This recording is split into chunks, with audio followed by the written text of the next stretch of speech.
جو عام recommended exercise ہے کہ تقریباً ہم 20 منٹ روزانہ چلیں، وہ تو ہر کوئی رمضان میں کر سکتا ہے اور کرنی چاہیے۔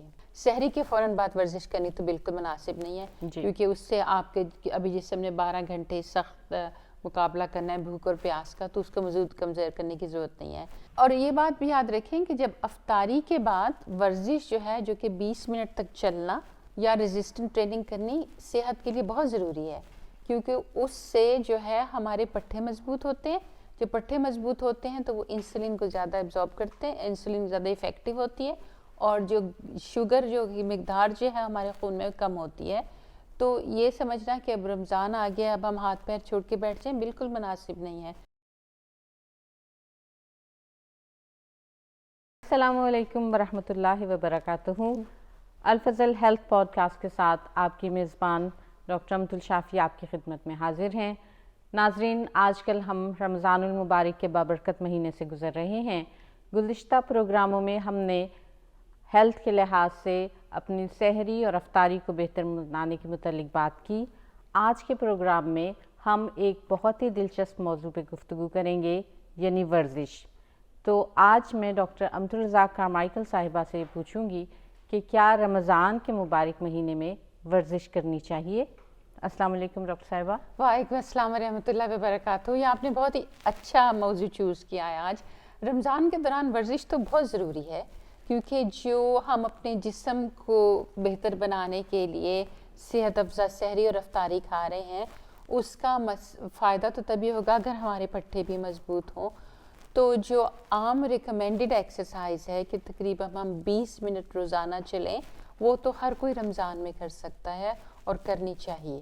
لیکن ڈاکٹر صاحبہ، روزہ بذات خود انسان کو تھوڑا تھکا دیتا ہے، بھوک بھی لگتی ہے، تھوڑی کمزوری بھی محسوس ہوتی ہے، تو اس وقت اگر ہم ورزش کریں گے تو کیا اس سے جسم میں ڈی ہائیڈریشن نہیں ہوگی یا بھوک زیادہ نہیں لگے گی؟ آپ بالکل ٹھیک کہہ رہی ہیں۔ تو اس لیے ٹائمنگ دیکھیں نا آگے، تو پھر اس میں یہ ہو سکتا ہے کہ سحری کے فوراً بعد ورزش کرنی تو بالکل مناسب نہیں ہے، کیونکہ اس سے آپ کے ابھی جسم نے 12 گھنٹے سخت مقابلہ کرنا ہے بھوک اور پیاس کا، تو اس کو مزید کمزور کرنے کی ضرورت نہیں ہے۔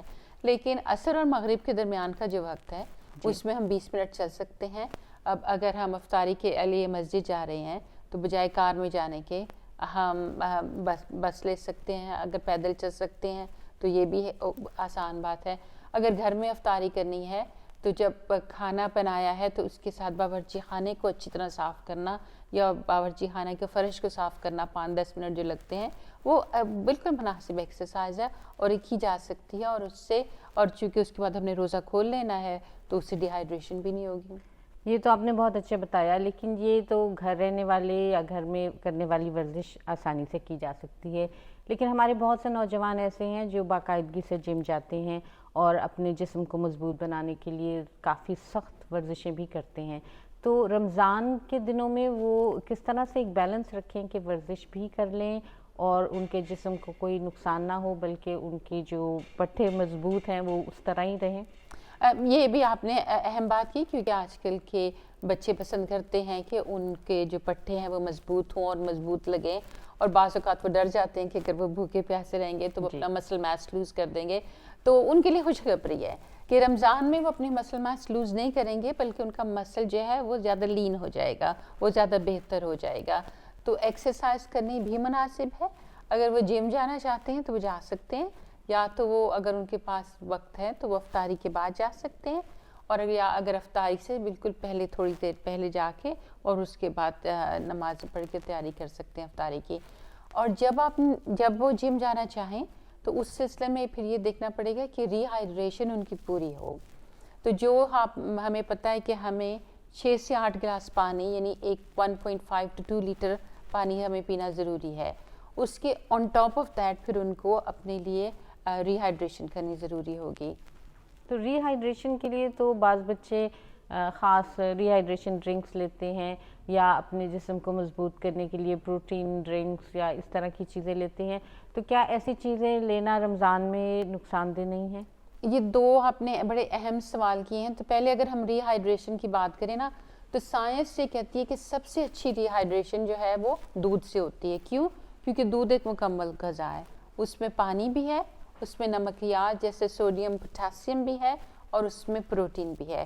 تو دودھ سے جو ریہائیڈریشن ہے وہ کسی بھی ریہائیڈریشن فلوئڈ سے نہیں ملتی. تو جو آپ جتنے 6 سے 8 گلاس پانی آپ نے ویسے پینا ہے اس کے اوپر اپنی ایکسرسائز کی ڈیوریشن کے مطابق آپ دودھ پی سکتے ہیں اور پانی پی سکتے ہیں. پروٹین ڈرنکس جو ہیں ان کے ساتھ ڈی ہائیڈریشن اچھا بات نہیں ہے. اگر پروٹین ڈرنکس لیں اور پھر ڈی ہائیڈریشن ہو جائے تو اس سے گردے فیل ہو سکتے ہیں. تو اگر آپ نے پروٹین لینی ہے رمضان کے دوران تو بہتر یہ ہے کہ نیچرل پروٹین لیں، جیسے کہ اللہ تعالیٰ نے ہمیں اتنی ساری نیچرل پروٹین کی سورسز دی ہیں جس میں کہ دودھ ہے، انڈا ہے، گوشت ہے، مرغی ہے، مچھلی ہے، وہ کھا لیں. لیکن وہ جو پاؤڈر پروٹین پاؤڈر ہے نا وہ آپ میں تو کہوں گی کہ بے مناسب نہیں ہے صحت کے لیے، کیونکہ ڈی ہائیڈریشن سے گردے فیل ہو سکتے ہیں. جی بہت شکریہ. تو آپ نے ہمیں آج یہ بتایا کہ رمضان کے دنوں میں ورزش کرنے میں کوئی ممانعت نہیں ہے، بلکہ ورزش کرنا بہت فائدہ مند ہے، بشرطے کہ آپ مناسب خوراک لیں، مناسب وقت پہ کریں اور مناسب طریقے پہ کریں. اور یہ بات بھی یاد رکھیں کہ جب افطاری کے بعد ورزش جو ہے جو کہ 20 منٹ تک چلنا یا ریزسٹنٹ ٹریننگ کرنی صحت کے لیے بہت ضروری ہے، کیونکہ اس سے جو ہے ہمارے پٹھے مضبوط ہوتے ہیں.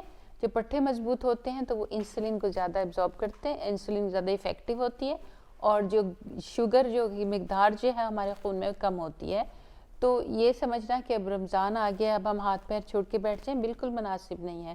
رمضان میں اپنی نارمل ایکٹیویٹی جاری رکھنی چاہیے اور افطاری کے بعد اگر 20 منٹ تک چل سکیں اور اگر چلنے کا وقت نہیں ہے، اندھیرا ہو گیا ہے، تو اس کے وقت گھر کا کوئی ایسا کام یا جس میں توانائی لگتی ہو وہ کرنی بہت ضروری ہے. جی بہت شکریہ. تو اس کے ساتھ ہی ہم آج کی پوڈ کاسٹ کو ختم کرتے ہیں. اگلی قسط کے ساتھ انشاءاللہ پھر حاضر ہوں گے. اجازت دیجیے. السلام علیکم ورحمۃ اللہ وبرکاتہ. پہلی بات تو میں یہ کہوں گی کہ ہمیں یہ سمجھنا چاہیے کہ افطاری کے وقت ہمیں 700 سے زیادہ کیلوریز نہیں لینی چاہیے. اگر آپ اچھے طریقے سے روٹی بنائیں گے اس میں 40 گرام ہے، لیکن اگر آپ اس میں لے لیں آل گرین آٹا یا آٹے میں بیسن ڈال لیں یا پیس کے دال ڈال لیں تو کاربوہائیڈریٹ اور بھی کم ہو جائے گی. اگر اس روٹی کو بنانے کے لیے آپ تھوڑا سا خمیرہ کر لیں تو وہ کاربوہائیڈریٹ اور کم ہو جائے گی. اسی طرح اگر روٹی کو آپ بنا کے فریج میں رکھتے ہیں اور اگلے دن گرم کر لیں تو کاربوہائیڈریٹ اس میں بہت کم ہو کے 20 گرام تک آ جائے گی. سائنس نے وہی ثابت کر دیا جو ہمارے مذہب نے ہمیں ہمیشہ سے بتایا تھا کہ روزے کو اگر پانی یا دودھ سے کھولا جائے تو وہ جسم کو ہائیڈریٹ کرنے کے لیے بہترین چیز ہے. اب رنگدار مشروب میں سنتھیٹک ڈائی ہوتے ہیں. سنتھیٹک ڈائی جو ہوتے ہیں وہ لال رنگ کا یا کسی بھی رنگ کا ہو، وہ بے شک کھانے میں تو خوبصورت لگتا ہے لیکن وہ ہماری صحت کے لیے، ہماری جگر کے لیے بالکل صحیح نہیں ہے.